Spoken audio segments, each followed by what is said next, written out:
কিছু তো একটা হয়েছে, বলো। আচ্ছা,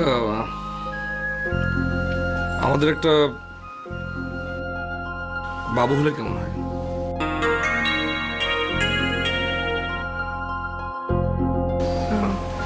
ভালোই হয়, কিন্তু কিন্তু কি? আসলে আমার পড়াশোনাটা তো এখনো শেষ হয়নি। মানে পড়া শেষ না করে কোনো ডিসিশন নিতে চাচ্ছিলাম না। তুমি মন খারাপ করলে না? একা চাওয়ার চাইতে দুজনার চাওয়ার মূল্য অনেক বেশি। তুমি ঠিক বলেছো। এই তো তুমি আমাকে বুঝতে পেরেছো, থ্যাংক ইউ।